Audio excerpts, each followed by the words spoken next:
Hi friends, welcome back to my channel. అప్పటికప్పుడు ఏదైనా snacks తినాలనిపిస్తే ఇలా ఉల్లివడని ట్రై చేయండి. చాలా టేస్టీగా ఉంటుంది. కేవలం 4 ఉల్లిపాయలు ఉంటే చాలండి, ఇంటిల్లపాది కడుపు నిండా తినొచ్చు. ఈ ఉల్లివడని ఎవరైనా గెస్ట్లు వచ్చినప్పుడు కూడా చాలా సింపుల్గా ఈజీగా ప్రిపేర్ చేసుకోవచ్చండి. అప్పటికప్పుడు 4 ఉల్లిపాయలతో మనం ఈజీగా చేసి పెట్టేయచ్చు స్నాక్స్ అయితే. దీనికోసం ఒక 4 ఉల్లిపాయలు తీసుకుని సన్నగా ఇలా స్లైసెస్గా కట్ చేసుకోండి. ఇలా కట్ చేసిన ఉల్లిపాయల్ని విడివిడిగా చేసుకోవాలి.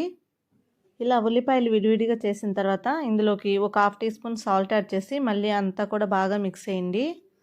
సాల్ట్ వేసిన తర్వాత ఇక్కడ వీడియోలో చూపిస్తున్న విధంగా ఉల్లిపాయలని బాగా కలపాలి. ఇలా కలిపితే మనకి ఈ ఉల్లిపాయల్లోంచి తేమ బయటకు వస్తుంది. ఈ ఉల్లిపాయల్లో ఉన్న తేమతోటే మనము ఈ పిండిని కలుపుకోవాలండి.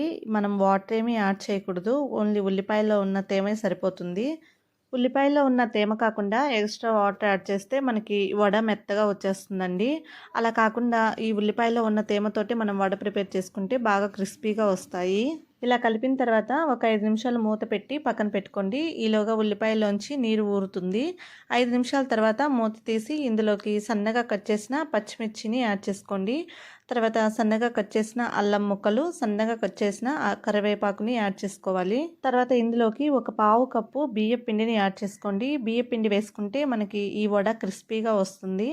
తర్వాత ఒక పావు కప్పు మైదా పిండి యాడ్ చేస్తున్నాను. మీరు కావాలంటే మైదా పిండి ప్లేస్లో గోధుమ పిండినైనా యాడ్ చేసుకోవచ్చండి. టేస్ట్కి సరిపడినంత సాల్ట్ యాడ్ చేసుకోండి. నేను ఇక్కడ ఇందాక ఉల్లిపాయల్లో వేసాను కాబట్టి ఇక్కడ ఒక పావు టీ స్పూన్ సాల్ట్ యాడ్ చేస్తున్నాను. తర్వాత ఇందులోకి ఒక పావు టీ స్పూన్ కారం, అలాగే ఒక హాఫ్ టీ స్పూన్ జీలకర్ర యాడ్ చేసుకోండి. నా దగ్గర లేకపోవడం వల్ల నేను జీలకర్ర వేయలేదు. ఈ ఉల్లివడకి పిండి తక్కువగా ఉండాలి, అలాగే ఉల్లిపాయలు ఎక్కువగా ఉండాలి. అప్పుడే మనకి ఉల్లివడ టేస్ట్ వస్తుందన్నమాట. ఇలా అంతా మిక్స్ చేసుకున్న తర్వాత 2 చేతులకు కూడా ఆయిల్ అప్లై చేసుకోండి. తర్వాత కొద్ది కొద్దిగా తీసుకొని ఒక బాల్ లాగా రెడీ చేసుకోవాలి. తర్వాత మరో చేతిలో పెట్టుకుని ఇలా ప్రెస్ చేస్తే మనకి వడలా వస్తుంది. ఇలాగే ఒక 4-5 చేసి ఆయిల్ పూసిన ప్లేట్లోకి పెట్టుకోండి, అంటుకోకుండా ఉంటాయి. తర్వాత మనం వేయించుకునేటప్పుడు ఒకదాని తర్వాత ఒకటి వేసుకొని ఈజీగా వేయించుకోవచ్చు. తర్వాత స్టవ్ పైన ఒక కడాయి పెట్టుకొని అందులోకి ఆయిల్ వేసుకోండి. ఆయిల్ మీడియంగా హీట్ అయిన తర్వాత ఇందులోకి ఇవన్నీ కూడా 1 బై 1 యాడ్ చేసుకోండి.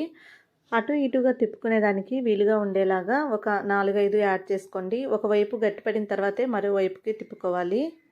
వీటిని మీడియం ఫ్లేమ్లోనే వేయించుకోవాలండి. హై ఫ్లేమ్ పెట్టారంటే ఉల్లిపాయలు కదా త్వరగా వేగిపోతాయి. అలాగే స్విమ్లో పెట్టుకున్నారంటే ఆయిల్ పీల్చుకుంటాయి.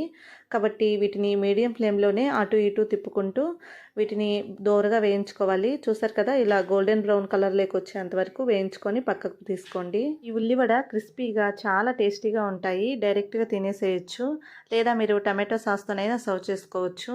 ఈ వీడియో నచ్చితే తప్పకుండా లైక్ చేసి, షేర్ చేసి, కామెంట్ చేయండి. అలాగే నా ఛానల్ని సబ్స్క్రైబ్ చేసుకొని సపోర్ట్ చేయండి ఫ్రెండ్స్. Thank you for